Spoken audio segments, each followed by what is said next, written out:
Hello and welcome to my channel. Vice Rhino here.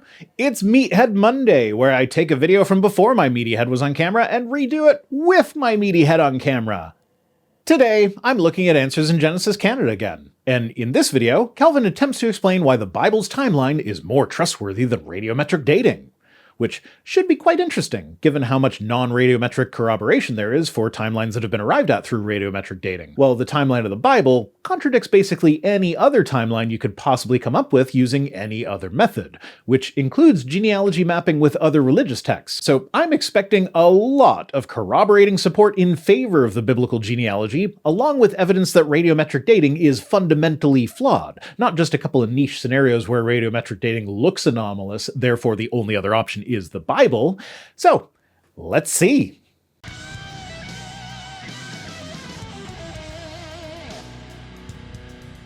And what we're going to be covering here today is the concept of date doctoring and why you can trust the Bible's timeline versus the radiometric dating methods that we so often hear about that people use to attempt to undermine the trustworthiness of the Bible's timeline.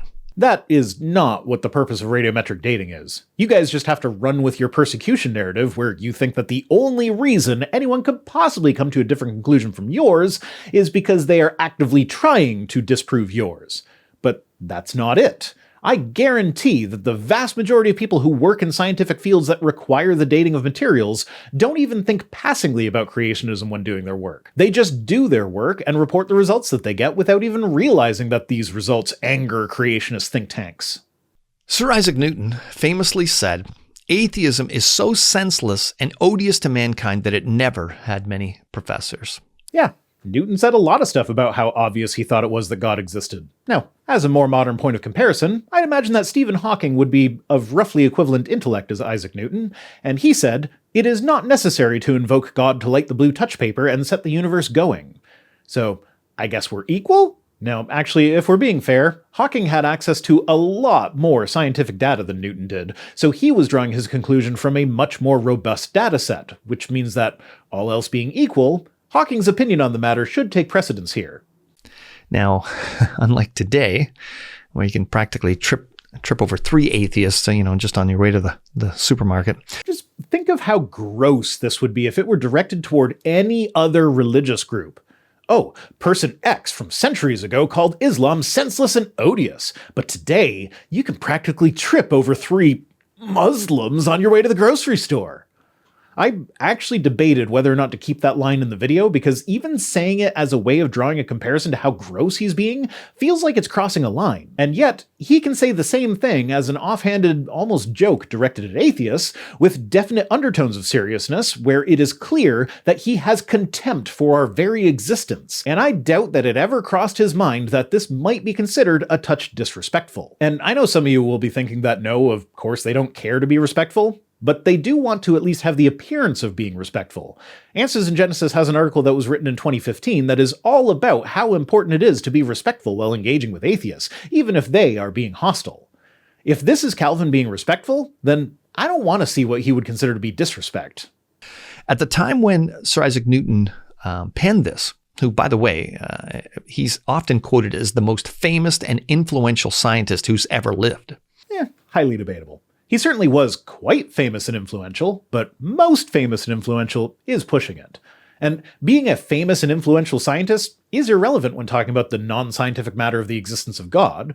And yes, the existence of God is a non-scientific question. In order to fall into the realm of science, you need to first be able to lay out exactly what will falsify God as an hypothesis. Apologists seem rather reluctant to do this, usually resorting to post hoc absurdities, like the one, I forget which apologist said it, but they suggested that the universe not being made of green slimy triangles is proof of God, suggesting that it would falsify God if the universe were made of green slimy triangles. My point is, there is nothing concrete that can be put forward that apologists would accept as falsifying God, so the God hypothesis cannot be tested, and so is unscientific. As such, what one of the greatest scientific minds of history thinks of the God hypothesis is rather irrelevant, though you do often find apologetic arguments for God lying within the scientific unknowns. For Newton, that was the orbit of Mercury. It didn't fit his calculations like everything else did, so he gave up and credited God with keeping it where it should be. Then Einstein came along and figured out relativity, which took that gap away from God. The fact that, as we learn more about how the universe works, the proportion of religious scientists gets smaller, indicates that God is not a necessary explanation. At the time Newton penned this in the mid-1600s, it was a very true statement. You see, when you think about the concept of atheism as a whole, a system of belief where practically everything is meaningless. Meaning is irrelevant here. We are looking for truth. If the truth is that there is no ultimate meaning to anything, then that is the truth, even if you don't like it. Because our very existence is thought to have been brought about with no purpose or direction, it is an extremely odious concept. Why?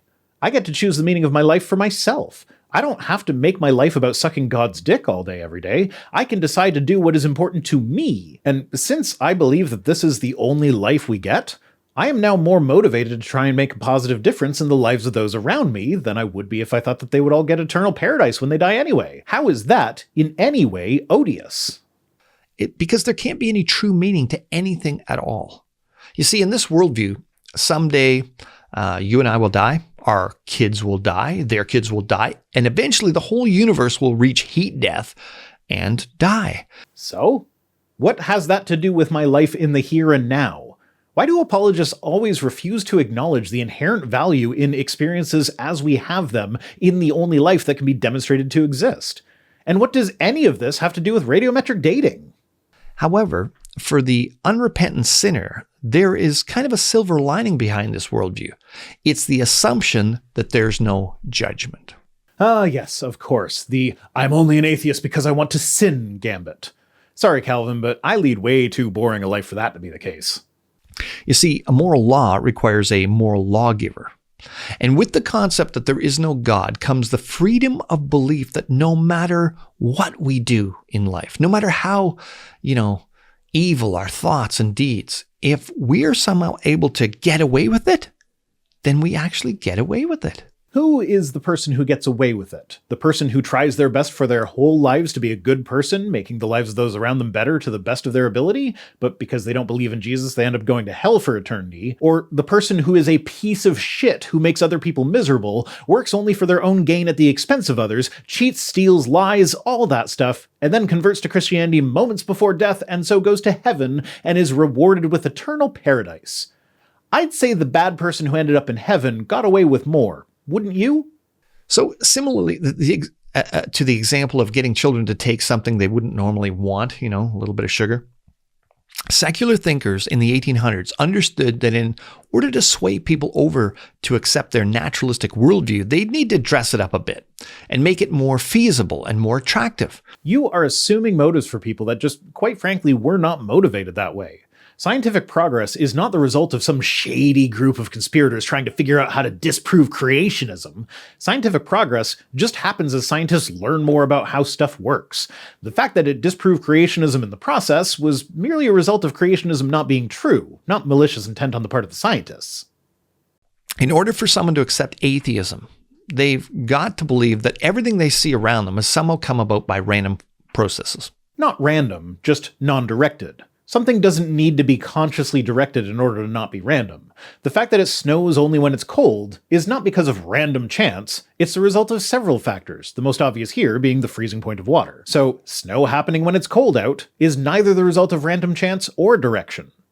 And in order to replace the idea for a creator God, in order for that to have happened, it's reasonable to assume that the universe just didn't pop into existence fully formed and functional the way that we experience it today. The only people I've ever seen make that claim are creationists who don't even properly understand the creationist arguments, and so argue against things like the Earth coming into existence at the Big Bang. So the concept of millions of years of Earth history being a fact was crucial in establishing a naturalistic worldview among the populace in the West. It's like you think that the normal process of scientific discovery is a massive propaganda campaign. which is a really weird way to view science, especially since science actually produces tangible results. Kind of like an image consultant or a date doctor whose job it is to help their clients look their best while hiding their worst features. The concept of long ages was popularized by emphasizing its supposed, kind of innocuous effect on the dominant Christian worldview of the day. Citation fucking needed, buddy. Charles Lyell, the geologist who was largely responsible for popularizing ancient ages and uniformitarianism, actually had a hard time accepting evolution when Darwin proposed it because he saw it as conflicting with his deeply held Christian faith. But sure, he was secretly working to undermine Christianity the whole time. Today, the majority of people assume that the Earth is billions of years old, often because they think that dating methods like radioisotope or radiometric calculations, well, they're foolproof. Well, no, they aren't foolproof, as is demonstrated by creationists constantly sending samples off to labs to be dated with methods that are inappropriate for their samples, so that they might see the obviously inaccurate results that they get when samples are dated incorrectly, and then proclaim from the mountaintops about how inaccurate radiometric dating is. Because when you use it wrong, you get the wrong answer. Radiometric dating was developed in the early 20th century, and it's considered by mainstream scientists and laypersons alike as very reliable for measuring absolute ages of rocks and hence the Earth. And generally, it is. Obviously, things like sample quality will have an impact on how reliable your results are, which is one of the reasons samples are often subjected to multiple dating methods. This is particularly true for ice cores, which sometimes undergo ridiculous amounts of cross-reference dating. One of the Greenland ice cores was dated using 42 independent methods, everything from counting layers to oxygen isotope analysis to carbon-14 to calibrating layers with events of known ages, and more. So when the majority of these 42 dating methods, all of which have their own independent strengths and weaknesses, agree that a sample is a certain age, can we not be reasonably certain that the sample is indeed that age? If all of these dating methods have fatal flaws, then because of how differently they operate, they should come to different conclusions, with the different flaws having different effects on the results. The amount of agreement we see with them is such that the only real conclusion to be drawn here that doesn't rely on magic is that the date is correct, within a certain margin of error. But is there really a reliable direct way to determine the absolute age of any fossil or rock or the Earth? Yes. Well, contrary to the widespread belief that there is, actually no such method exists. I mean, if you closely examine specific examples of dating by this method, its proven validity falls apart really quickly. There is, in fact, no way to directly determine the age of any fossil or rock. For fossils, generally no. At least not for fossils older than about 1 million years, which is the cutoff for dating samples using electron spin resonance dating. I'm not going to go into great detail here, but a summary that is oversimplified is that when something like a fossil is exposed to the sun, it excites the electrons in the material. When it is no longer being exposed, the electrons can then return to their unexcited states. But some electrons get caught in the crystal lattice of the rock and take more time to return to their original states. A measurement of such electrons will give the amount of time it's been since that sample was last exposed to the sun, which, for a fossil, will usually line up with its age. But for rocks, yes. And no, we don't get the age of the Earth by directly dating Earth rocks. We determine that independently by dating things that would have formed around the same time as the Earth. So this is kind of a weird argument to make when arguing for a 6,000-year-old Earth. It essentially amounts to, well, just because you know that a meteor is 4.5 billion years old, that doesn't mean the Earth is. They might have formed at different times. Therefore, the whole universe is only 6,000 years old. Do you not see how the existence of stuff that is older than the universe kind of falsifies the creationist hypothesis, even if we're wrong about the date of the Earth? Now, if you think that's overstating, consider this. For example, the revised age of the Earth, according to the latest radioactive dating, is 4.55 billion and 4.6 billion years old. I'm not entirely sure where you're getting those numbers, as I'm finding 4.543 billion years old, but at least you're in the right order of magnitude, and you're even pretty close to being within the error bars. It's 4.543 billion years old plus or minus 50 million years. So I guess I can grant that. Now, that alone represents a considerable gap of 50 million years. Yes. So wait, are you saying that they revised it down from 4.6 to 4.55? Or are you saying that they revised it up from 4.55 to 4.6? Or are you saying that the actual age is somewhere in between? I'm not sure, but I think you're just complaining that the number changed at some point. Typical for a creationist, doesn't understand that the ability to revise your position based on new information is actually a good thing. But anyway, yes, there are error bars on that number of about 50 million years, which is a long-ass time to us, but is geologically pretty short. Now, remember, when creationists talk about the Cambrian explosion, suddenly 50 million years is the equivalent of immediately at the exact same moment in time. The error bars are unlikely to get much smaller than that because the formation of the solar system was a process that took about 50 million years, though we are fairly certain that the smaller rocky planets like the Earth would have been some of the last objects to form, so it's probably closer to the younger side of that range. It isn't an absolute age for the Earth at all, and although some may see this fudge factor as acceptable to the big picture, it can make the astute thinker realize there's legitimate room for real doubt regarding these methods. Error bars exist on any scientific measurement or calculation. That doesn't make it not an absolute age. And honestly, if science really operated the way you described, with scientists and researchers desperately trying to disprove creationism with everything they do without worrying about actually being accurate, then they wouldn't even provide error bars. The error bars are there to leave room for future discoveries to pin down the number to an even greater degree, with scientists now being aware of the limitations and representing those limitations in their work.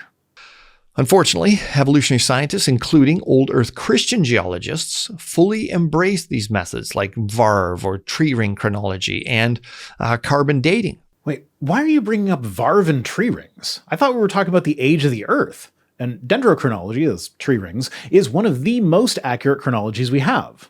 VARV chronology is similar to ice cores. It's glacial sediment cores, usually from lakes. VARV is also very reliable and can sometimes even get you down to the season level rather than the year level, with different seasons leaving different marks in the VARV. Neither VARV chronology nor dendrochronology gets us back to the age of the Earth, so I'm not sure why they're being brought up in the context of this discussion. As proven dating methods, but often ignore the glaring, but often little-known weaknesses that these methods have. They don't ignore them, they account for them in their work. Now, since you mentioned dendrochronology at the same time as carbon dating, now's actually a good time to point out that dendrochronology is actually used to calibrate the carbon curve for carbon dating, giving us a way to directly measure the carbon composition of the atmosphere in specific years, thereby allowing us to adjust the carbon dates to take into account the fact that carbon-14 levels in the atmosphere cannot be assumed to be stable throughout time. Dendrochronology itself has some known issues, but again, these issues are accounted for in their work. Such issues include varying reliability for tree ring generation in different species. Some species of trees aren't even used for dendrochronology because they are known to vary wildly in how many rings are produced in a season. But other species, like oak, are not known to have ever had a missing ring. Alder and pine are known to occasionally skip a year and to occasionally double up, and skipped years and double up years also leave visible markers. Their rings will have different characteristics from a normal ring. And such doubling up or missing is the result of specific weather patterns, which are patterns that deviate from the norm. So even if dendrochronologists missed the rings and counted each one as 1 year while not noticing the missing rings or the doubled up rings, the measurement error that would cause would be comparatively slight. Next up, he gives a summary of how radiometric dating generally works, and aside from a few spots where he phrases it to sound like there's more doubt about the process than there actually is, he does a decent job of it. So I'm skipping that, and if you don't already know the basics of radiometric dating, then go ahead and give my video on the various dating methods a watch before continuing. Don't worry, I'll wait. Now, by assuming the starting amount, how long it takes for the material to decay, and how much is present in the sample being examined, this provides a way for scientists to assume how old a material is. See, again, you're acting as though they're working to make stuff look older than it is. They aren't. There are ways of testing these assumptions. Like what I mentioned before about using multiple different methods on the same sample. Because all of the parameters required for radiometric dating are different for each different method, if there was a problem with the date or with the assumption in the dating method, then the different methods would yield different results. And that's to say nothing of isochron dating, which, again, if you're not familiar with it, it's a difficult one to summarize quickly, so you can go watch the dating methods video. But long story short, isochron dating uses the ratios of parent-to-daughter isotopes and the ratios with non-radiogenic isotopes of the same element of the daughter isotope in order to determine whether or not there has been contamination, or if the daughter isotopes were already present when the rock was formed, etc. The degree to which all of these different dating methods agree with each other is such that it leaves us with two options. Either they actually work, or God purposely tinkered with the decay rates of the various elements, tweaking each of them to a different degree in order to make them appear to agree with each other rather than leaving them as obviously wildly inaccurate. So either they work, or God is a deceptive trickster. However, it's important to understand something. Rocks aren't clocks. What they're measuring is not an absolute dates here. I mean, if we're being overly technical with our definitions, no, it's not absolute. And since science is overly technical by nature, there are actually a number of scientists who are advocating to change the name from absolute dating to chronometric dating in order to avoid the appearance of undue certainty. But not being absolute does not mean it is inaccurate to the degree required to make young Earth creationism possible. I mean, really, for young Earth creationism to even be plausible, we have to ignore a lot more than just radiometric dating. Pretty much all of geology has to go out the window, and paleontology, anthropology, biology, sizable chunk of astronomy, science. You have to throw out most of modern science in order for young Earth creationism to be true. Hence the range and the supposed age of the Earth. Yes, scientists are aware of their limitations, so they don't overrepresent how sure they are of their conclusions, so they give an age of the Earth with error bars to account for those limitations. But again, I would like to stress that the range given for the potential age of the Earth is about 5 million years shorter than the Cambrian, and creationists, including Answers in Genesis, just love pointing out how quickly things developed in the Cambrian. So make up your mind here, Calvin. Is 50 million years a long time or a short time? But they're measuring ratios, and the dates have to be inferred based on assumptions about those ratios. No, the dates are calculated based on those ratios, and the assumptions aren't as assumptive as you're making them out to be. The samples are meticulously examined for features that would be indicative of contamination, like microfractures. They are often dated with multiple methods. Details about the location they were collected from are meticulously recorded, etc., etc., etc. So it's vital to understand that the assumptions about the facts that we observe, the rocks and fossils, rather than the facts themselves, are the key to how these dating methods operate. No, the facts themselves are the key. The assumptions are merely the lubricant that allows the lock to turn easily. Since we're not able to go back in time and witness rocks or fossils being formed, or see the decay rates of the atoms at the time when the Earth was created. We've been measuring decay rates since the beginning of the 20th century, and we have never observed a change in them that isn't accounted for by measurement error. AIG sure does like to suggest that the decay rates were different in the past, but they bring no evidence to the table to support this claim, while more than a century of direct measurement has never seen a change. And like I said earlier, if they did change, then they would have had to have all changed by different amounts, such that when we discovered them, they all appeared to be in agreement about the ages of all the stuff that we date with them. So that doesn't just mean a universal change in decay rate for, say, rubidium. That would be a different change in the decay rate for rubidium in this sample than in this other sample. It would have to be that way so that not only would it still agree with other dating methods, it would be consistent with the appearance of uniformitarianism all throughout the geologic record. If God did that, he's a dick. Pretend you want to know how quickly a normal wax candle will burn away. So you set up an experiment. You've got a candle, it's 12 inches high, and you light it. Now, let's say for our analogy that we notice that every hour, on the clock, 1 inch of the candle melts away. So from the data you've collected, you determine that the decay rate of the candle is in fact 1 inch per hour. Now, let's say you walk into a room. Now, you've never been in the room before, and you see a burning candle, and it's 6 inches tall. Can you assume that you can know how long it's been burning? I mean, most people would say, yeah, based on the data collected earlier, that yes, you can know with confidence that the candle has been burning for 6 hours. Your analogy is incomplete. This isn't the first room we've walked into, and there are other objects that dissipate at different rates. So, for instance, there might be an ice cube melting in the room as well. And we know that rooms with the properties that this room have typically start with 12-inch candles, and this happens as a result of the laws of physics rather than the whims of the builders. And we know with similar certainty the initial size of the ice cube. And we have other rooms which we have good reason to believe were built in a specific order, whose candles all fit into that build order perfectly, and they all have ice cubes of their own that corroborate the build order. You are constricting the amount of data that we have in order to exaggerate the possibility that any one assumption could be catastrophically wrong. But when you take the data as a whole, there is way too much to deny that there is validity to the dating method, and the error bars are reasonably small.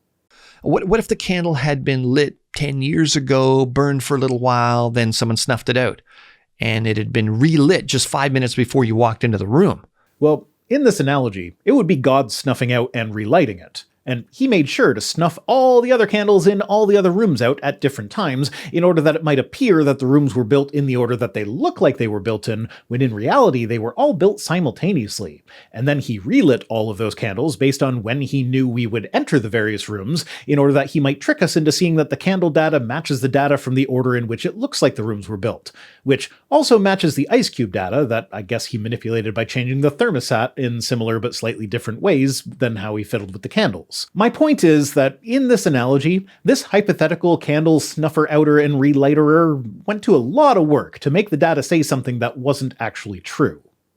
Those calculations could only be accurate if we knew and received data from a trusted source or someone who observed the candle before it started burning and all the way through the process. Okay, so let's hypothetically grant everything you said thus far. Now please tell me, where in the Bible does it say that the decay rates for the elements have been fluctuating wildly, thus making rocks appear to be older than they are? Where does the Bible explain why we are able to obtain an unbroken dendrochronological record that goes back to at least twice the age of the universe? Where does the Bible address the dozens of dating methods, only some of which are radiometric, that are used on ice cores that have gotten us back to hundreds of thousands of years? Millions of years in the case of Antarctic cores, but that relies on more radiometric methods. Does your trusted source even hint at the idea that it was even aware of these things? No, it does not, because the authors of the Bible were completely unaware of these things. So similar assumptions used in the candle analogy apply to all radiometric dating methods. Except, as I've pointed out, you have wildly misrepresented these assumptions and are ignoring the fact that these dating methods are often in close agreement with each other, a fact that would not be the case if they were not actually accurate. It's true that we can measure decay rates using observational science. It is also true that we have never measured them to be any different than what they are still measured as today when accounting for variations in the sensitivity of the equipment being used. And it is also true that we have actually attempted to change the decay rates, but have found no mechanism that can have an impact on them. It is also true that we continue to test these assumptions to see if there's anything we haven't thought of yet that might have an impact. So if you are going to suggest that they were not just different, but massively different, you need to also provide a mechanism and some experimental data to show that your hypothesis is even possible, as all of our observational science, as you like to call it, has indicated that they do not change. Although some people simply trust that the assumptions are correct, the chances of at least one of these four assumptions being invalid is made very obvious when we look at some of the published radiometric dates found in the scientific literature. And this is the portion of the program where he's inevitably going to start talking about xenoliths and lava flows. That is, rock that was contained in the lava flow but was not fully melted, and therefore will date older than the flow itself. But I bet you he won't mention xenoliths, because once you know what those are, it kind of gives everything away. Because around the world, a number of studies have been done to try to validate radiometric dating, but have failed. Most studies that deal with the actual process of radiometric dating itself are done specifically to find problems with the dating methods so that these problems can be known and thereby accounted for. For instance, in a lot of the papers that deal with the xenoliths and lava flows, they are testing to see if argon dating works, and excess argon is often detected, so we know that great care must be taken with that dating method on those types of samples. So no, scientists don't write papers attempting to prove things that are already well established. They try to rock the boat in order to give us a more robust understanding of all the factors that are at play here. The fact that you seem to be unaware of this is quite telling. For example, rocks of a known age from observed events like Mount St. Helens last eruption in 1986 have been tested.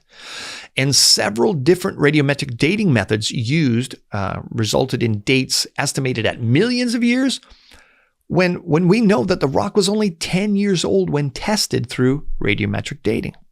And there we go. Thanks to his specifying that these samples were taken 10 years after the fact, I am able to pinpoint this to a paper by Steve Austin, the creationist geologist, not the wrestler, which he published in 1996. Austin sent these samples to a lab to be dated using potassium-argon dating, a dating method that is accurate on samples with a minimum age of 250,000 years, and that with excellent samples and state-of-the-art equipment. The lab that Austin chose to send his samples to, however, was advertising at the time that they could not accurately date samples younger than 2 million years. So when dated with a dating method that is known to not be applicable to young samples, the rocks gave anomalous ages. Austin also admitted in his paper that the samples were not homogeneous. That is, they contained xenocrysts, old material that had not completely melted in the flow. Those xenocrysts would naturally contaminate the sample, making it appear older overall than it actually was. So your example of radiometric dating not working is from a time when a creationist sent an impure, contaminated sample to a lab for dating with a method that is known to not work on rocks that young, and it came out with the wrong age.